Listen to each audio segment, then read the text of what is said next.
Boa tarde. Começa agora o Cabeça de Área para refletir sobre uma atividade que ao longo do tempo agrega valores na musculação, na força e resistência, destacando-se no mercado esportivo. O programa, que não se limita aos resultados, entra na competição que acontece através do volume corporal, simetria, proporção e definição muscular, em busca da performance do fisiculturismo, é o nosso tema de hoje. Para falar sobre o assunto, nós convidamos o presidente da Federação Pernambucana de Culturismo e Musculação, Carmelo de Castro, que vem partilhar momentos de sua experiência esportiva. A década de 1980 foi marcada pelo fisiculturismo em Pernambuco. Confira na matéria de Tatiana Teles.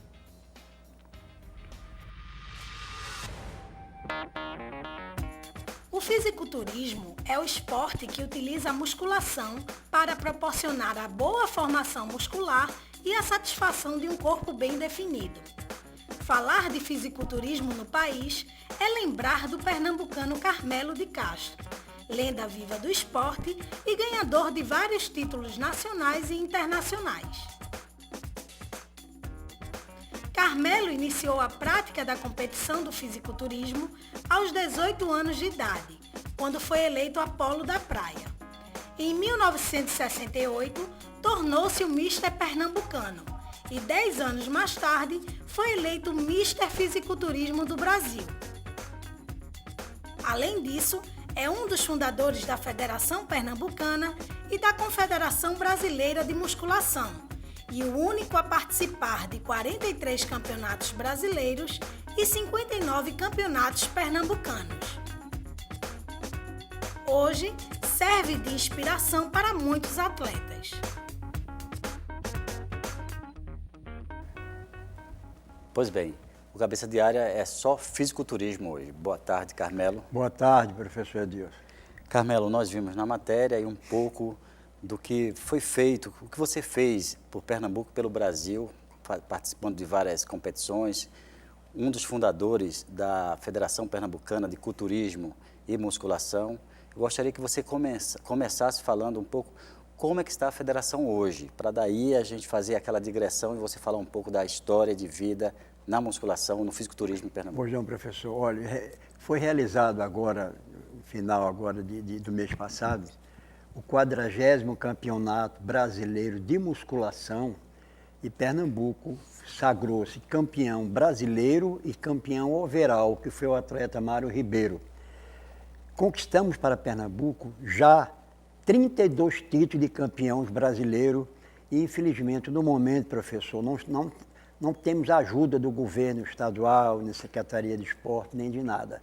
Então, todas as vezes que Pernambuco sagra-se campeão em qualquer estado do Brasil, nesses 43 campeonatos, nós ostentamos a bandeira de Pernambuco no palco. O nosso atleta Mário Ribeiro vai viajar agora de 12 a 18 de novembro, agora próximo vindouro, para a Hungria, disputado o Campeonato Mundial de Musculação. E qual a colaboração da Secretaria Estadual e também a Secretaria Municipal de Olha, Esporte infelizmente para não a estamos viagem do recebendo atleta? ajuda, eles sempre encontram erro em prestações de contas anteriores que viabiliza completamente a gente entrar com a solicitação pedindo novos recursos, e o que é lamentável. Então, Pernambuco, nas competições de musculação, se tornou uma coisa impressionante no Brasil. São 32 títulos conquistados para o nosso estado, elevando assim bem alto o nome de Pernambuco no cenário desportivo brasileiro. E você vem já há muito tempo. Quantas competições nacionais e Olha, internacionais veja você só, já participou? professor, meu primeiro campeonato foi em 1958. Esse campeonato foi dirigido por Otávio Dornelas Catanho, que era aquele Pôncio Pilatos da Nova Jerusalém. Muitas pessoas pensam que Carmelo é o primeiro elo da corrente. Não, temos que fazer justiça e prevalecer a história. A primeira academia de musculação feita aqui em Recife foi em 1947, pelo Dr. Fernando Vilar Simões Barbosa, o João Leal Filho, o Otávio Dornelas Catanho e o Nivaldo Ficher. Isso em 47 foi na Rua do Hospício, foi para a Rua da Concórdia, depois foi para a Rua da Palma e depois foi para a Rua da Roda. E depois o ginásio Força Saúde mudou-se para o edifício Tabira. Então, Pedro Paulo continuou com o ginásio Força Saúde e o TIBI, o Dornelas Otávio Capitão, montou a sua academia em 1952, na Rua da Matriz. Então eram 3 academias. Eram 3 academias. Com a sua minha foi montada em 1954, não era Academia Carmelo de Castro, era ginásio Hércules do Cordeiro. Então, quando eu fui servir a Brigada de Paraquedista, em 1959, então, aliás, 58, eu arrendei minha academia para um aluno meu e mataram ele, eu perdi tudo. Quando eu retornei da Brigada, em 65, novamente eu reabri a minha academia, que ficou 45 anos na Rua da Aurora. Agora, Carmelo, a gente lembra muito, eu acho que a Rua da Aurora foi um marco. Foi um marco, né? Porque todos passavam por lá, eu lembro. O centro da cidade, eu era criança, passava por lá ali, e via, né, a placa, né? Enfim, a gente imaginava, porque nós víamos muito televisão, né? Você na televisão, você em várias emissoras aqui de Pernambuco. Né? Quando passávamos ali na frente, tínhamos a ideia de que vocês estavam se expondo do ponto de vista do fisiculturismo, também competindo ali, né? A imagem de criança. E aí depois a academia de lá, da Rua da Aurora, também acabou. Não, a academia não acabou. Nós nos mudamos para o bairro do Cordeiro. Ah, vocês voltaram para o Cordeiro. Porque no Cordeiro lá é próprio, não tem problema de estacionamento, engarrafamento, compreendeu? Então, o importante é que Pernambuco, vamos realizar para o ano, professor, os 60 campeonatos pernambucanos de musculação. É o estado mais antigo do Brasil a realizar campeonatos desta modalidade, é Pernambuco. Agora, você não era só fisiculturista, nem paraquedista, você também era ator, participou de algumas Não, eu trabalhei no teatrais. Canal 2, eu fazia as aventuras do Capitão Tanger, me lembrando do Flash Gordon, aqueles foguetes, compreendeu? Trabalhei a Princesa dos Gilágios também, na extinta TV Tupi, o Capitão Tanger, não, Capitão Flama, Capitão Tanger foi no Canal 2. E na época era um sucesso, porque não tinha os enlatados do sul do país, tudo era ao vivo, compreendeu? E inclusive contracenar com criança não era fácil, né? Porque eles esqueciam o texto e eu tinha que improvisar. Falar em improviso, a gente não improvisou, é claro, mas nós pegamos umas imagens de você como correspondente de uma revista, algumas matérias de jornais e revistas também, vamos soltar as imagens, eu gostaria que você comentasse um pouco sobre o que vamos apresentar. A revista Mister Vigor, essa revista aqui? Esta, era de circulação nacional. E criaram um quadro lá, Cartas, Carmelo de Castro Responde. Que é esse quadro aí. Esse quadro aí. Então vinha a carta de... Aí a minha participação no Fantástico, na praia de Ipanema. Inclusive, eu acredito que fui traído pelo destino aí nesse programa do Fantástico. E depois eu vou explicar por quê. Aí foi quando eu me mudei da Rua da Aurora.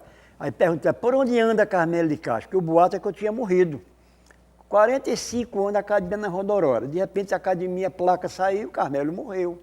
Você conta essa parte de Carmelo morreu, mas antes você fala sobre o Fantástico. O que é que Não, aconteceu? O Fantástico é o seguinte, a sua aparição no Fantástico. Eu, na qualidade de campeão brasileiro, eu fui para o Rio de Janeiro, minha irmã mora lá, e eu consegui minha participação no Fantástico com o doutor Paulo César, que era o diretor da Globo, e tinha sido diretor da Globo aqui de Recife, porque eu realizei o Mister Brasil 76 aqui no Geraldão, com o apoio integral do Geraldão e da Rede Globo, que fazia chamadas, compreendeu? Então, ele conseguiu a minha participação no Fantástico, a televisão foi no apartamento da minha irmã em Ipanema, me levaram 10 perguntas para eu responder, não me mostraram as perguntas, e quando eu terminei, eles disseram, Carmelo, você está de parabéns. Você deu uma aula aqui de musculação, porque a gente tem entrevistado halterofilista que não colocamos nem no ar, porque fala só baboseira. Mas aí eu fui traído pelo destino. Exatamente no domingo, o Papa morreu. Aí saíram cortando tudo do Fantástico, a minha entrevista foi cortada. Quer dizer, o Papa me sacaneou, né? Porque podia esperar para morrer na segunda-feira, mas morreu exatamente no domingo, ficou só a imagem, não ficou a minha entrevista. Isso marcou muito a minha vida. Mas, só uma correção também, nós falamos da década de 80, e você disse que desde 70, quer dizer, 50, eu fui disputar o primeiro campeonato brasileiro em 69, que não havia campeonato brasileiro. Eu tinha sido, naquele ano, Mister Recife, Mister Pernambuco, Mister Polo de Praia, e resolvi dar uma parada. Eu queria passar 3 meses sem ver peso na minha frente. Aí chegou o telegrama de São Paulo chamando o campeão pernambucano. Olha, eu parado há 42 dias, né? A pessoa cai, perde a sua melhor forma, né? Então eu fui para São Paulo, agora os paulistanos malhando ferro, viu? Mastigando ferro, viu? Foi categoria única, eu enfrentei o doutor Paulo Afonso com 2 metros de altura, 50 de braço, enfrentei o Braz Antônio, todos se preparando, e eu ainda fiquei em 3º lugar, o primeiro campeonato brasileiro. E de 69 para cá, até hoje, Carmelo é o único dirigente do Brasil a participar de todos eles. E nesses anos todinhos foi quando Carmelo, depois de ter sido campeão nacional em Rio Claro, São Paulo, campeão brasileiro em Fortaleza, então comecei a fabricar campeões. Agora, Carmelo, uma curiosidade. Eu era criança e via você praticamente todos os dias nas emissoras aqui de Pernambuco. Conta um pouco a relação que você sempre teve com a mídia, porque você sempre esteve naquela época, professor, evidência. O nosso esporte era muito discriminado. Sempre que eu chegava à rádio, jornal, televisão, sempre vinha aquelas perguntas. Carmelo, você toma anabolizante? Eu digo, olha, eu fui campeão pernambucano em 68 e campeão brasileiro em 78. Já respondi a sua pergunta.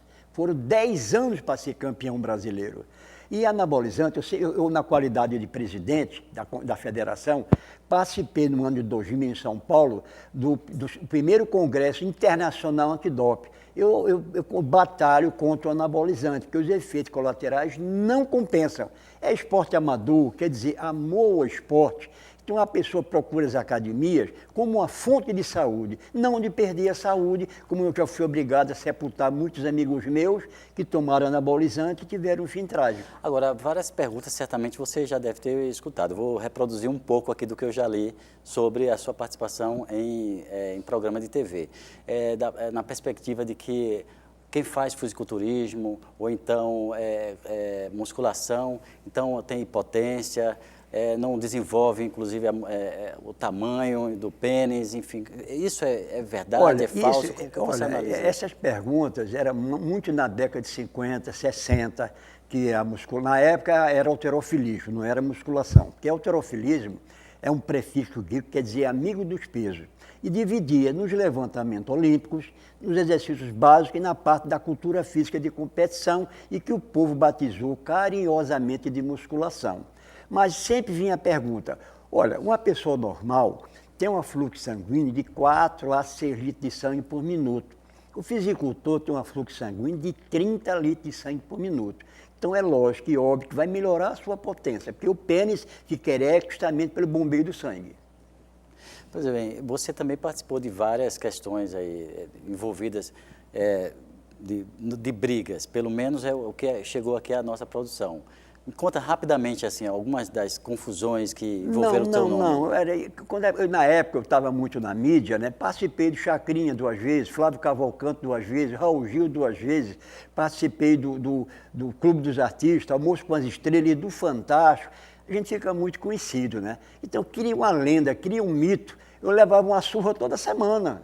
Eu vi Carmelo, tinha uma gafieira chamada Mão de Vaca, ali na frente da exposição de animais, e tinha um cara magrinho, um morenaço, um pedaço de corpo, um bumbum grande chamando a atenção. Aí Carmelo viu o cara magro, o esqueleto foi tirar a morena para dançar, o cara era professor de Kung Fu. Carmelo apanhou de ficar mole. Lenda, eu nunca fui de gafieira na minha vida, nunca na minha vida. E o cara conta, eu vi, eu estava lá. Agora, tem um lado positivo também. Essa história, que ali na Guararapes, o trânsito estava engarrafado e Carmelo pegava a moto, botava a moto aqui. A lambreta. A lambreta. Essa aí é a lenda positiva. Olha, você levantar uma barra é uma coisa, levantar uma lambreta não tem cabimento se ele botar uma lambreta aqui, não tem cabimento. Pois compreendeu? Bem. Compreendi. Para compreender um pouco mais o nosso programa, curta a nossa página no Facebook, Cabeça de Área TVU. E acesse a nossa página, o nosso blog, www.cabeçadearea.blogspot.com. Vamos a um breve intervalo, daqui a pouco estaremos de volta.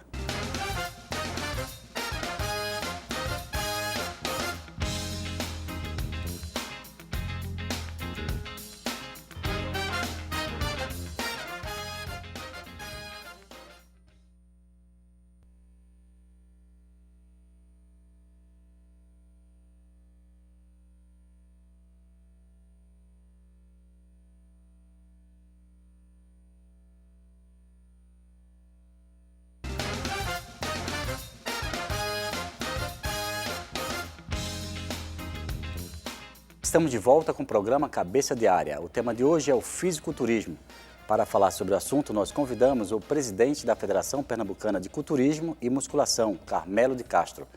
A Tatiana Teles acompanhou momentos do treino na Academia Carmelo de Castro. Vamos conferir.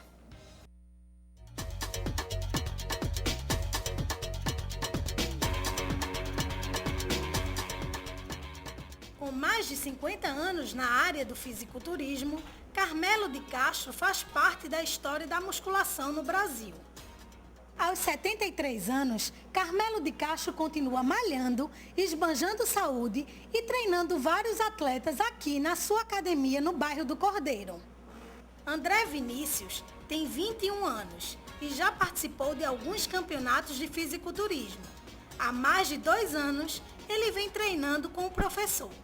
O professor Carmelo para mim é uma honra, porque ele é uma pessoa que tem muita experiência nesse ramo de academia, de treinos, de musculação. E para mim a importância de treinar com ele seria que ele vai ter mais o que me passar em relação a algumas outras academias. Outros atletas também se inspiram na experiência de Carmelo. Ele é um ícone, né? Em Pernambuco e no Brasil, né? É um profissional muito capacitado e que desde a primeira vez que eu cheguei aqui ele ensinou que para a gente malhar e para a gente conseguir qualquer coisa na vida, não só na musculação, a gente tem que ter força, persistência e perseverança. Mas se engana quem pensa que apenas os homens estão inseridos na prática da musculação. Lourdinha de Castro, esposa de Carmelo, é professora da área e tem um marido como referência. O que me levou à musculação, me fez apaixonar pela musculação, foi o meu marido. Eu o conheci lá no Rio de Janeiro, ele foi disputar e eu o conheci no banco onde trabalhava. E me apaixonei pela musculação. Meu marido é um exemplo. Preparou vários campeões, foi campeão e até hoje malha, entendeu? É um exemplo, é o ícone da musculação, é um referencial de experiência e eu sigo a meta dele.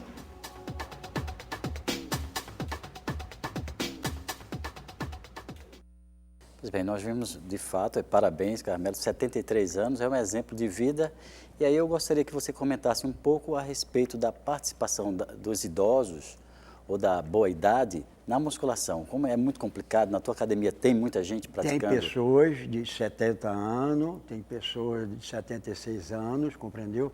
Há alguns anos atrás saiu uma matéria na revista Veja, cientistas chegaram à conclusão que a melhor ginástica que existe é a musculação para os idosos.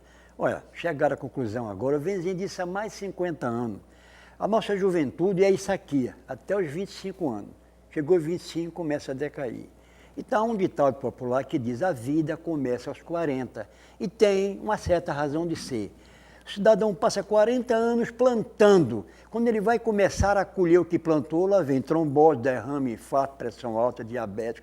Não vai curtir a luta, a batalha desses anos todos. Então é aí onde entra a musculação. Qualquer tipo de ginástica é benéfico para a saúde. Mas a musculação aumenta a força, aumenta a resistência, aumenta a massa muscular, normaliza a pressão. Então, tem um exemplo lá de São Paulo, Dona Maria Oma, que começou a fazer musculação com 82 anos. Ela vivia caindo, ia para o vaso sanitário, pedia socorro, não conseguia se levantar. E quando sai a matéria com ela na revista, ela já está com 92 anos. Então, a pessoa vai perdendo massa muscular, vai perdendo força. E todos os esportes são ótimos, mas a musculação tem essa vantagem. Uma pessoa idosa vai aumentar 30% a sua massa muscular, isso depois dos 80, e em 200% a sua força. Então, é um sinal de longevidade. A gente nasce para quê? Nasce para morrer. Então, a musculação é um antídoto contra a morte e ter uma velhice saudável. Agora, Carmelo, você se sente o precursor, o baluarte, o defensor intransigente do fisiculturismo em Pernambuco? Aquele que iniciou, de fato, esse boom que é hoje, todas as academias têm. O Otávio Dornelas Catanho, eu tenho ele como meu guru, porque o primeiro campeonato que eu participei, o Apolo de Praia em 58, foi dirigido por ele. Ele atualmente está com 85 anos, então ele é nosso presidente de honra. Então os pioneiros aqui em Pernambuco foram, antes de mim, foi Dr. Fernando Vilar Simões Barbosa, Pedro Paulo de Oliveira, Fernando Dias, Nivaldo Fiché, e o Otávio Dornelas Catanho. Então tem que fazer justiça. Agora, todas as vezes que eu convidava os pioneiros para ir aos campeonatos pernambucanos, para homenageá-los, o Tibê é um deles que sempre frisou. A história da musculação do Pernambuco são duas, antes de Carmelo e depois de Carmelo. Porque não é fácil, meus amigos. 43 campeonatos brasileiros de musculação e eu participar de todos eles, divulgando esse esporte que eu tanto amo e tanto admiro. Agora, como você começou a prática da musculação? Olha, eu tinha 9 anos de idade e tinha a revista chamada Força e Saúde, do Dr. Marcelo Benjamin Viveiros. E era uma revista, ele tinha um ginásio no Rio de Janeiro e fabricava peso, Força e Saúde, que vendia para todo o Brasil. E os meus vizinhos, os meus irmãos que eram mais velhos, eram o caçula, eles tinham essa equipe de peso e halteres e eu, garoto, ficava ali, não podia pegar os halteres, pegava os discos, começava a treinar e notaram que eu estava crescendo. Isso 9, 10, 11 anos de idade. Mas quando eu tinha 11 anos de idade, minha irmã morreu de leucemia. Aí os médicos disseram, olha, quem nasceu depois dela também pode estar com esse problema. Minha família me mandou para o médico, fiz exame de sangue, eu estava com anemia profunda, compreendeu? Nessas alturas eu me mudei do Pina para o Cordeiro, aí perdi o contato com os pesos lá do Cordeiro, do Pina, compreendeu? Foi quando eu estudava no Salesiano e um amigo meu me vendeu uma equipe de pesos importado, o pai dele era marítimo, e eu levei e deixei lá na garagem lá de casa.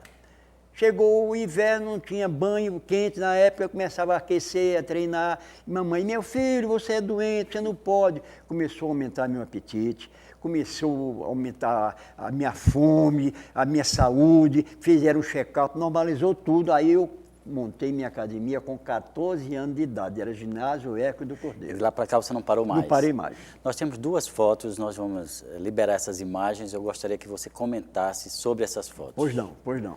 Vamos às 2 fotos. Isso Essa aí foto. foi no Chacrinha, né? Eu participei do programa do Chacrinha em 2 oportunidades. O Chacrinha pernambucano me fez muitos elogios, me elogiou bastante e eu recebi cartas do Brasil inteiro, essa é a minha participação no programa do Chacrinha. Inclusive, eu fui o único campeão brasileiro de musculação a participar, Flávio Cavalcante, Raul Gil, Clube dos Artistas, Almoço com as Estrelas e atualmente do Fantástico. Quem hoje quiser me ver no Fantástico, baixa aí no Google e botar Carmelo de Castro, Mister Brasil, que vai me ver no Fantástico. Aí, fui no Clube dos Artistas. Essa aí me marcou muito a minha vida, Era o né? Ayrton Rodrigues. O Ayrton Rodrigues, justamente. Lolita Rodrigues. Porque eu fui, a TV Tupi daqui, me manda para a TV Tupi de São Paulo, com toda a despesa paga, avião, tudo, etc. E o Ayrton abria a revista Fatos e Fotos e me anunciava como atração máxima do programa, eu com a Miss Brasil, que era a Laura Angélica, a baiana, né? Nesse exato momento, professor Edilson, que eu terminei de fazer a minha sequência de poses, ele foi e falou, Carmelo, na minha concepção, quem pratica esse esporte não tem cultura, não tem sensibilidade, são as pessoas ocas e vazias. Aí eu falei, Ayrton, lá em Recife, em minha academia, eu tenho alunos médicos, engenheiros, jornalistas, universitários, oficiais das Forças Armadas, pessoas altamente esclarecidas. E eu aqui mostrei meu corpo, me permita agora mostrar a minha alma. E declamei o poema do meu pai, chamado Conselho de Pai. E comecei. Meu filho, guarda contigo estes fracos versos incolores, escritos por um homem moço, muito moço na idade, porém velho e muito velho na realidade. Guarda-os e nas horas de prazer, de perigo, de descanso em tua vida, ou mesmo em momento de atroz dores. Lê e medita-os com atenção. A gente deve sempre, meu filho, consultar o oráculo pensamento depois de ouvir o mestre coração. Este ouvido e aquele consultado, o primeiro calmamente te dirá que o tempo, amigo certo, fiel, morigerado, tudo com o tempo destruirá. O segundo te ensinará consciente, ele que é bom, que é perfeito e que é leal, a ser justo e evitar o mal, e a vencer neste mundo paciente. Escuta atento tudo o que te digo, não deves perder nunca uma ocasião, adquirir em qualquer tempo um amigo, quer seja ele pequeno, grande ou não. Porém, se acaso algum dia o teu fatal destino, o inimigo te ofertar, para trazer tua alma em desatino, Não penses nunca, ó filho, em te vingar. Não negocies com teu melhor amigo. Com teu amigo, não queiras jogar. Dele terás o mais cruel castigo, se com ele tiveres de morar. Não te envaideças, meu filho. A vaidade é como a chama da vela, é o sol no poente, tem luz, tem brilho, mas, na realidade, aos poucos vai morrendo lentamente. Respeita os velhos, meu filho. Um velhinho é um misto de mágoa e recordação. O seu cabelo todo já branquinho, fio por fio, encerra uma lição. Não censures a ninguém por um mal feito que haja nesta vida praticado, porque este mundo é mau, todo imperfeito, e não há nele que não tem errado. Guarda contigo teu menor segredo, todo segredo seus perigos tem. Se o revelares hoje, ou tarde ou cedo, hás de sofrer o seu fatal desdém. Meu filho, preste bem atenção. Se você colocar em sua mente que a gratidão é a memória do coração, você será feliz certamente. Abraça firme uma religião, qualquer religião, seja qual for, branqueia a alma, limpa o coração e ensina a olhar os outros com amor. Israel de Castro, poeta e meu saudoso pai. Parabéns pelo poema e também pela interpretação. Aí ele chamou os comerciais, disse: quer matar o velho, Carmelo? Agora, o gratificante disso tudo é que Marco Maciel era presidente da Câmara dos Deputados. E Marco Maciel, padrinho do casamento do meu irmão, colega de turma na faculdade do meu irmão. E eu viajando de Brasília para Recife, quando eu entrei no avião, estava Marco Maciel. Disse: Carmelo, muito obrigado. Eu: de que, excelência? Ele disse: o presidente Figueiredo escutou o seu poema e veio me dar os parabéns por você ser meu conterrâneo. Eu falei: conterrâneo e amigo. Foi mais gratificante ainda. Então quer dizer que você tomou conta do programa e porque reverteu esse quadro. Foi uma falta de ética da parte dele. Mas sabe o que é isso, professor? Era que na época era um conceito que tinha dos fisicultores. Pois é, e a gente sabe que os fisicultores, eles são inteligentes. Nem sana in corpore sano. Não é somente o corpo, tem a mente também. E você deu uma demonstração aqui clara de história, de memória do fisiculturismo em Pernambuco, da sensibilidade poética que você tem e como intérprete, aí, como ator. Muito obrigado pela sua participação no nosso programa. Vamos fazer uma visita à sua academia lá no Cordeiro. Será um prazer. E com certeza, vida longa aí para Carmelo de Castro, tá o fisiculturismo bom, eu no pretendo estado de Pernambuco. malhar até os 100 anos, passados os 100 anos eu continuo malhando ainda, com a graça de Deus. Tá ok, Carmelo. Muito obrigado pela participação. Eu que agradeço, muito obrigado. E você que nos concedeu essa audiência, até a próxima semana com mais um Cabeça de Área.